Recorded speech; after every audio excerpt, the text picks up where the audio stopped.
Hello എല്ലാവർക്കും എൻ്റെ YouTube ചാനലിലേക്ക് സ്വാഗതം. ഇന്നത്തെ വീഡിയോ എന്ന് പറയുന്നത് ഒരു get ready with me video ആണ് കേട്ടോ. ഞാൻ റോമിൽ ലേ ഓവറിന് പോയപ്പോൾ ഇപ്പോൾ ആൾക്കാർ വിചാരിക്കുന്നുണ്ടാവും, എൻ്റെ വീഡിയോ കാണുന്നവർ വിചാരിക്കുന്നുണ്ടാവും ഈ റോമിൽ ലേ ഓവറിൻ്റെ വീഡിയോ ഇതുവരെ തീർന്നില്ലേന്ന്. ഇതാണ് ലാസ്റ്റ് വീഡിയോ, ഇതോടുകൂടി കഴിഞ്ഞു കേട്ടോ റോം ലേ ഓവറിൻ്റെ വീഡിയോസൊക്കെ. അപ്പോൾ അങ്ങനെ ഞാൻ റെഡി ആയിക്കൊണ്ടിരിക്കുകയാണ്. അപ്പോൾ തിരിച്ച് ഞാൻ അബുദാബിയിലേക്ക് വരുന്നതിന് മുമ്പ് റെഡിയാവുന്ന വീഡിയോ ആണ് കേട്ടോ. അപ്പോൾ ഇതിനോടൊപ്പം തന്നെ എനിക്ക് വന്നിട്ടുള്ള, അതായത് എൻ്റെ വീഡിയോസിന് താഴെ കമൻ്റ് ഇട്ട് ചോദിച്ചിട്ടുള്ള കുറച്ച് ക്വസ്റ്റ്യൻസിന് ഞാൻ ആൻസർ ചെയ്യുന്നുണ്ട് കേട്ടോ. അപ്പോൾ അങ്ങനെ ഫസ്റ്റ് തന്നെ ഞാൻ റൂമിൽ കറങ്ങാൻ പോയ വീഡിയോ ഒക്കെ ഞാൻ ഇട്ടിട്ടുണ്ടായിരുന്നു കേട്ടോ. അത് കാണാത്തവരുണ്ടെങ്കിൽ കണ്ടു നോക്കണേ. ആ കറക്കമൊക്കെ കഴിഞ്ഞ് വന്ന് കുളിച്ച് നേരെ ഫ്ലൈറ്റിന് പോവാണ് കേട്ടോ. അപ്പോൾ അങ്ങനെ കുളിയൊക്കെ കഴിഞ്ഞ് റെഡി ആയിക്കൊണ്ടിരിക്കുകയാണ്. ഞാൻ മേക്കപ്പ് സ്റ്റാർട്ട് ചെയ്തുകൊണ്ടിരിക്കുകയാണ് കേട്ടോ. അപ്പോൾ ആദ്യം തന്നെ ഞാൻ എന്നെ അറിയാത്തവർക്ക് വേണ്ടി ഇൻട്രൊഡ്യൂസ് ചെയ്യാം. എൻ്റെ പേര് ജിഷ്മ എന്നാണ്. ഞാൻ വിസ് എയർലൈൻസിൽ ക്യാബിൻ ക്രൂ ആയിട്ടാണ് വർക്ക് ചെയ്യുന്നത്. വിസ് എയർലൈൻസ് എന്ന് പറഞ്ഞാൽ ചിലപ്പോൾ നമ്മുടെ ഇന്ത്യയിലുള്ള അതുപോലെ നമ്മുടെ കേരളത്തിലുള്ള ആൾക്കാർക്ക് കുറച്ച് പേർക്കൊന്നും അറിയില്ലായിരിക്കും, പക്ഷേ കുറേ പേർക്കൊക്കെ അറിയാം കേട്ടോ. അറിയാത്തവർക്ക് വേണ്ടി പറയാം, ഇത് ഇന്ത്യയിലേക്ക് ഓപ്പറേഷൻ ഒന്നും സ്റ്റാർട്ട് ചെയ്തിട്ടില്ല ഇതുവരെ. വിസ് എയർ എന്ന് പറയുന്നത് ഒരു ഹംഗേറിയൻ ബേസ്ഡ് ആയിട്ടുള്ള അൾട്രാ ലോ കോസ്റ്റ് എയർലൈനാണ്. അപ്പോൾ അതിന് 4 ബേസസ് ഉണ്ട്. അതിൽ അബുദാബി ബേസിൽ ക്യാബിൻ ക്രൂ ആയിട്ടാണ് ഞാൻ വർക്ക് ചെയ്യുന്നത്. വിസ് എയർ ഹംഗറി ഉണ്ട്, വിസ് എയർ അബുദാബി ഉണ്ട്, Wizz Air Malta and Wizz Air UK. അങ്ങനെ 4 ബേസാണ്. 4 ബേസ് അല്ല, 4 സബ്സിഡറീസ് ആണ് ഉള്ളത് വിസ് എയറിനായിട്ടുള്ളത്. ബേസ് പല പല ബേസുകളുണ്ട് യൂറോപ്പിലൊക്കെ ആയിട്ട്. അപ്പോൾ ഈ 4 സബ്സിഡറീസിലെ അബുദാബി, വിസ് എയർ അബുദാബീൻ്റെ കീഴിലാണ് ഞാൻ വർക്ക് ചെയ്യുന്നത് കേട്ടോ. ക്യാബിൻ ക്രൂ ആയിട്ട് വർക്ക് ചെയ്യുന്നത്. ഇപ്പോൾ ഞാൻ 1 വർഷം കഴിഞ്ഞു ഞാനിവിടെ ക്യാബിൻ ക്രൂ ആയിട്ട് വർക്ക് ചെയ്യാൻ തുടങ്ങിയിട്ട്. വിസ് എയർ 2004 സ്റ്റാർട്ട് ചെയ്തിട്ടുള്ളൊരു എയർലൈനാണ് കേട്ടോ. 20 വർഷം കഴിഞ്ഞു വിസ് എയർ സ്റ്റാർട്ട് ചെയ്തിട്ട്. അതിൻ്റെ 20th ഇയേഴ്സ് ആനിവേഴ്സറി ഒരു പാർട്ടിയൊക്കെ ഉണ്ടായിരുന്നു ഹംഗറിയിൽ വെച്ചിട്ട്. അതിന് പോയ വീഡിയോയും ഞാൻ ഇട്ടിട്ടുണ്ടായിരുന്നു. കാണാൻ ആഗ്രഹമുള്ളവരത് കണ്ടു നോക്കുക. അപ്പോൾ അങ്ങനെ, പക്ഷേ വിസ് എയർ അബുദാബിയിൽ സ്റ്റാർട്ട് ചെയ്യുന്നത് കോവിഡിൻ്റെ ടൈമിലാണ്. വിസ് എയർ അബുദാബിയിൽ ഫ്ലൈറ്റ് ഓപ്പറേഷൻസ് എല്ലാം സ്റ്റാർട്ട് ചെയ്യുന്നത്. കോവിഡ് വന്നപ്പോഴും വിസ് എയർ ഓപ്പറേഷൻസ് നടക്കുന്നുണ്ടായിരുന്നു, സ്റ്റോപ്പ് ചെയ്തിട്ടുണ്ടായിരുന്നില്ല. അപ്പോൾ അങ്ങനെ അതൊക്കെയാണ് കേട്ടോ വിസ് എയറിനെ പറ്റിയിട്ടുള്ള കാര്യങ്ങൾ. വിസ് എയർ കൂടുതലും ഫ്ലൈറ്റ് ഓപ്പറേഷൻസ് എല്ലാം ഉള്ളത് യൂറോപ്യൻ കൺട്രീസും അതേപോലെ തന്നെ Gulf countries, middle east countries, അതേപോലെ മാൽദീവ്സ്, അങ്ങനെയുള്ള ഡെസ്റ്റിനേഷനിലേക്കൊക്കെയാണ് വിസ് എയർ ഇപ്പോൾ ഫ്ലൈറ്റ് ഓപ്പറേഷൻസ് ഉള്ളത്. നമ്മുടെ ഇന്ത്യയിലേക്ക് ഇതുവരെ സ്റ്റാർട്ട് ചെയ്തിട്ടില്ല. മേ ബി ഫ്യൂച്ചറിൽ തുടങ്ങിയാൽ നല്ലത്. അപ്പോൾ അങ്ങനെ. പിന്നെ വിസ് എയറിൽ എന്താ പറയുക, സാലറി എത്രയാണ് എന്നൊക്കെ എന്നോട് കുറച്ച് പേര് കമൻറ്റിൽ ചോദിച്ചായിരുന്നു. സാലറി ആക്ച്വലി പറയാൻ അത് കോൺഫിഡൻഷ്യൽ ആയതുകൊണ്ട് തന്നെ അത് ഞാൻ അങ്ങനെ വ്യക്തമായ രീതിയിൽ പറയുന്നില്ല. അത് ഞാൻ പിന്നീടൊരു വീഡിയോയിൽ അതൊരു ഏകദേശ കണക്ക് വെച്ച് ഞാൻ പറയാം. പിന്നെ വിസ് എയർ അക്കോമഡേഷനൊക്കെ പ്രൊവൈഡ് ചെയ്യുന്നുണ്ടോ എന്ന് ചോദിച്ചായിരുന്നു. വിസ് എയർ അക്കോമഡേഷൻ പ്രൊവൈഡ് ചെയ്യുന്നില്ല. നമുക്ക് ഹൗസിംഗ് അലവൻസ് ആണ് തരുന്നത്. അതിന് പകരമായിട്ട് നമുക്ക് അക്കോമഡേഷൻ ഒന്നും പ്രൊവൈഡ് ചെയ്യുന്നില്ല. പക്ഷേ വിസ് എയർ ക്യാബ് പ്രൊവൈഡ് ചെയ്യുന്നുണ്ട് കേട്ടോ, ട്രാൻസ്പോർട്ടേഷൻ പ്രൊവൈഡ് ചെയ്യുന്നുണ്ട്.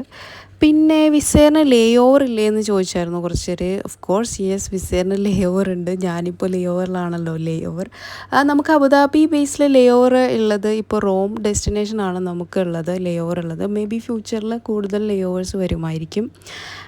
അപ്പോൾ അതൊക്കെയാണ് കേട്ടോ വിസ് എയറിനെ പറ്റി കുറച്ച് പേര് ഇങ്ങനെ ചോദിച്ചായിരുന്നു. അപ്പോൾ അതിനുള്ള ആൻസറാണ് കേട്ടോ ഇത്. പിന്നെ ഞാനിവിടെ ജോയിൻ ചെയ്തപ്പോൾ, അതായത് ക്യാബിൻ ക്രൂ ട്രെയിനിങ് എത്ര ദിവസം ട്രെയിനിങ് ഉണ്ടായിരുന്നു എന്ന് ചോദിച്ചിട്ടുണ്ടായിരുന്നു. ട്രെയിനിങ് നമുക്ക് ഏകദേശം 2 മാസത്തോളം ട്രെയിനിങ് ഉണ്ടായിരുന്നു.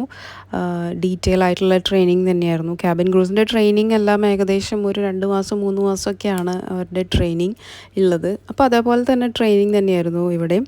പിന്നെ ട്രെയിനിങ്ങിൽ കമ്പനി നമുക്ക് പൈസ തരുമോ എന്ന് ചോദിച്ചിട്ടുണ്ടായിരുന്നു. ഓഫ് കോഴ്സ് യെസ്, ട്രെയിനിങ് പീരീഡിൽ നമുക്ക് ശമ്പളമുണ്ട്. ഫ്ലൈയിങ് അലവൻസ് ഇല്ല, പക്ഷേ നമ്മുടെ ബേസിക് സാലറി നമുക്ക് കിട്ടും ട്രെയിനിങ്ങിൽ.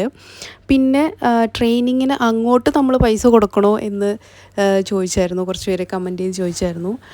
ട്രെയിനിങ്ങിന് നമുക്ക് ഇങ്ങോട്ടാണ് പൈസ കിട്ടുന്നത്, നമ്മൾ അങ്ങോട്ട് 10 പൈസ കൊടുക്കേണ്ട ആവശ്യമില്ല. എല്ലാ ട്രെയിനിങ്ങും ഫ്രീ ആണ്. നമുക്ക് 1 രൂപ പോലും ട്രെയിനിങ്ങിനായിട്ട് ചിലവാക്കേണ്ടി വരുന്നില്ല. എല്ലാ ട്രെയിനിങ്സും, പ്രാക്ടിക്കൽസ്, അതേപോലെ എല്ലാ ലൈസൻസിൻ്റെ ട്രെയിനിങ്, മറ്റു കാര്യങ്ങൾ, മെഡിക്കൽ എല്ലാം നമുക്ക് ഫ്രീ ആണ് കേട്ടോ. കമ്പനി തന്നെയാണ് നമുക്ക് പ്രൊവൈഡ് ചെയ്യുന്നത്. അതേപോലെ വിസയുടെ ഫീസ് കാര്യങ്ങളൊക്കെ ആണെങ്കിലും എല്ലാം കമ്പനി തന്നെയാണ് കേട്ടോ. നമുക്ക് ഒരു രൂപ പോലും അതിന് ചിലവാക്കേണ്ടി വന്നിട്ടില്ല. പിന്നെ എന്നോട് കുറച്ച് പേര് ചോദിച്ചായിരുന്നു, ഈ ക്യാബിൻ ക്രൂ ആവാൻ ആഗ്രഹമുള്ളവർക്ക് അത് പെട്ടെന്ന് അച്ചീവ് ചെയ്യാനായിട്ട് എന്തെങ്കിലും ടിപ്സോ ട്രിക്സോ ഉണ്ടോ എന്ന് ചോദിച്ചിട്ട്, സത്യം പറഞ്ഞു കഴിഞ്ഞാൽ there is no tips and tricks. അതിനങ്ങനെ പെട്ടെന്ന് അച്ചീവ് ചെയ്യാൻ പറ്റുന്ന കാര്യമാണോ എന്ന് ചോദിച്ചു കഴിഞ്ഞാൽ എൻ്റെ എക്സ്പീരിയൻസ് വെച്ചിട്ട് അതങ്ങനെ അത്ര പെട്ടെന്ന് പറ്റുന്ന കാര്യമല്ല. പക്ഷേ ഇത് ആർക്ക് വേണമെങ്കിലും പറ്റുമോ എന്ന് ചോദിച്ചു കഴിഞ്ഞാൽ യെസ്, നമുക്കിതിന് വേണ്ടി ട്രൈ ചെയ്തുകൊണ്ടിരുന്നു കഴിഞ്ഞാൽ ഒരു ദിവസം എന്തായാലും നമുക്കത് അച്ചീവ് ചെയ്യാൻ പറ്റും. ഇൻ മൈ ലൈഫ് എക്സ്പീരിയൻസ് ഞാനിതുപോലെ ആഗ്രഹിച്ചിട്ട് കുറേ വർഷങ്ങൾ ഇതിനു വേണ്ടി ഞാൻ ട്രൈ ചെയ്തിട്ടുണ്ട്. അങ്ങനെ ആണ് കുറേ ഇൻ്റർവ്യൂസ് അറ്റൻഡ് ചെയ്ത് ഫെയിലായി, പിന്നെയും അറ്റൻഡ് ചെയ്യും, പിന്നെയും ഫെയിലാവും. അങ്ങനെ ഒരുപാട് എയർലൈൻസിൽ ഞാൻ ഇൻ്റർവ്യൂസ് അറ്റൻഡ് ചെയ്തിട്ടുണ്ട്. അതിൻ്റെ ഞാൻ ഇൻ്റർവ്യൂ അറ്റൻഡ് ചെയ്ത വീഡിയോ കാര്യങ്ങളൊക്കെ ഞാൻ ഇട്ടിട്ടുണ്ട്, ഓൾറെഡി എൻ്റെ ചാനലിലുണ്ട്. അത് അറിയാൻ ആഗ്രഹമുള്ളവർക്കൊക്കെ ആണെങ്കിൽ അത് കണ്ടു നോക്കാം. ഞാനിവിടെ UAE വന്നിട്ട് അറ്റൻഡ് ചെയ്ത ഇൻ്റർവ്യൂസിനെ പറ്റിയിട്ടും ഡീറ്റെയിൽ ആയിട്ട് ഞാൻ വീഡിയോ ഇട്ടിട്ടുണ്ട്. അപ്പം അങ്ങനെ ഇതിനങ്ങനെ പ്രത്യേകിച്ച് ഒരു ടിപ്സും ട്രിക്കൊന്നും ഇല്ല. നമ്മൾ കീപ്പ് ഓൺ ട്രൈയിങ്. നമ്മളിങ്ങനെ ട്രൈ ചെയ്ത് ഒരു ദിവസം നമുക്കത് കിട്ടും. പിന്നെ അതിനു വേണ്ടി അത്ര ആഗ്രഹമുള്ളവരാണെങ്കിൽ അതിനു വേണ്ടി ആത്മാർത്ഥമായിട്ട് ട്രൈ ചെയ്യുക, പിന്നെ പ്രാർത്ഥിക്കുക. ദൈവാനുഗ്രഹമൊക്കെ ഉണ്ടെങ്കിൽ എന്താണെങ്കിലും നമുക്കത് അച്ചീവ് ചെയ്യാൻ പറ്റും. ഞാൻ അങ്ങനെയാണ് അത് അച്ചീവ് ചെയ്തത്. ഞാൻ ഇതുപോലെ തന്നെ ട്രൈ ചെയ്തു.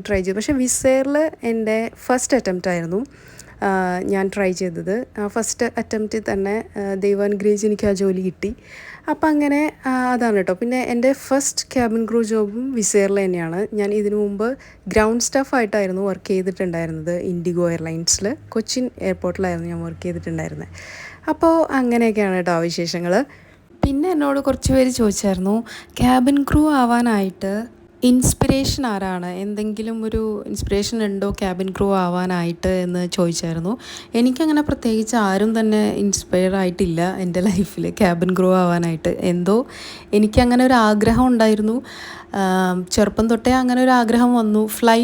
എനിക്ക് എയർക്രാഫ്റ്റിനോടായിരുന്നു ഇഷ്ടം.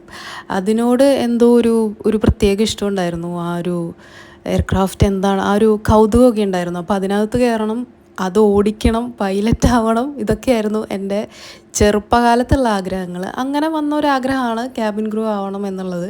അതല്ലാതെ എന്നെ ആരും ഇൻസ്പയർ ആയിട്ടില്ല. എൻ്റെ ലൈഫിൽ ക്യാബിൻ ക്രൂ ആവാനായിട്ട് അങ്ങനെ പ്രത്യേകിച്ച് ഒന്നും ഉണ്ടായിട്ടില്ല. അങ്ങനെ ഒരു ആഗ്രഹം വന്നു, അതിനു വേണ്ടി ട്രൈ ചെയ്തു. പക്ഷേ ഞാൻ ട്രൈ ചെയ്യാൻ ആക്ച്വലി ലേറ്റായിപ്പോയി.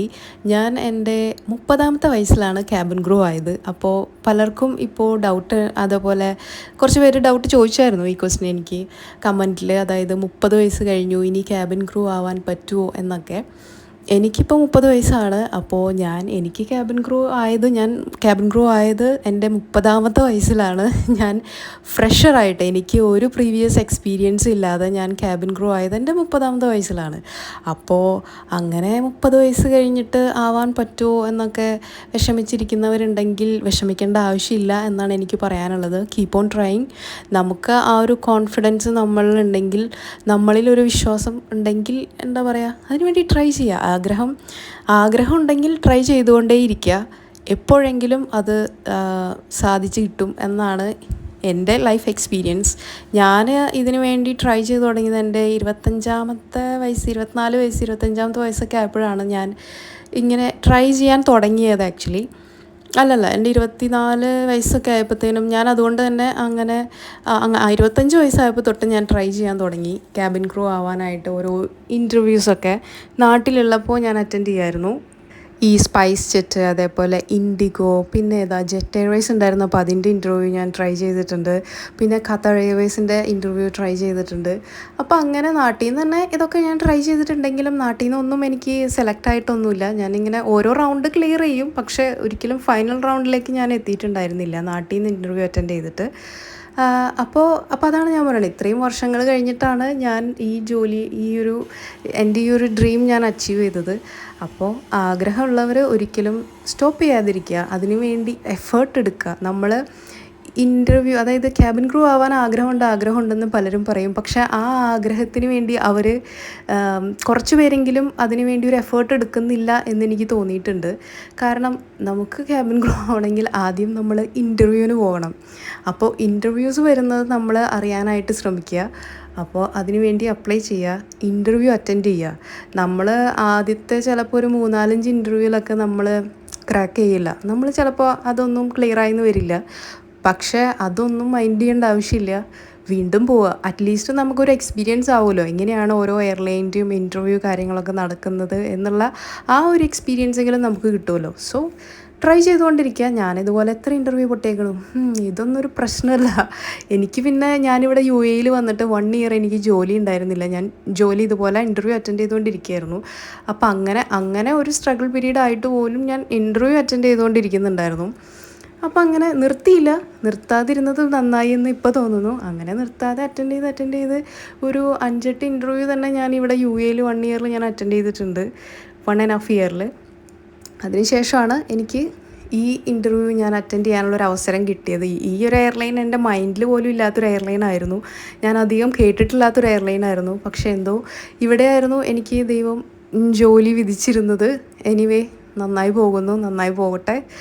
അപ്പോൾ അങ്ങനെ വിശേഷങ്ങളൊക്കെ പറഞ്ഞ് ഞാൻ റെഡി ആയി കഴിഞ്ഞു കേട്ടോ. എൻ്റെ ഗ്രൂമിങ് എല്ലാം കഴിഞ്ഞു, ഹെയറൊക്കെ കെട്ടിക്കഴിഞ്ഞു. പിന്നെന്താ, യൂണിഫോമൊക്കെ ഇട്ട് ഈവനിങ് ആണ് കേട്ടോ. ഈവനിങ് ഒരു 5:45 എൻ്റെ ചെക്ക് ഇൻ ടൈം. അപ്പോൾ ഒരു ചായയൊക്കെ കുടിച്ചിട്ടാണ് ഞാൻ ഡ്യൂട്ടിക്ക് പോകുന്നത്, അതായത് ഫ്ലൈറ്റ് ഓപ്പറേറ്റ് ചെയ്യാൻ പോകുന്നത്.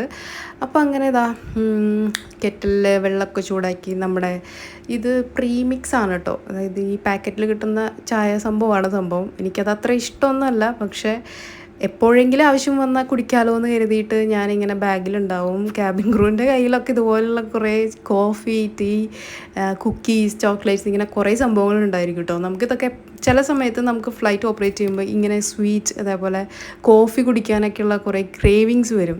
അപ്പോൾ അതുകൊണ്ട് തന്നെ ഇതൊക്കെ നമ്മുടെ കയ്യിൽ സ്റ്റോക്കായിരിക്കും. അപ്പോൾ അങ്ങനെ ഞാനൊരു ചായ കുടിച്ച് റോമിനോട് വിട പറയാണ്. അപ്പോൾ ഓക്കെ.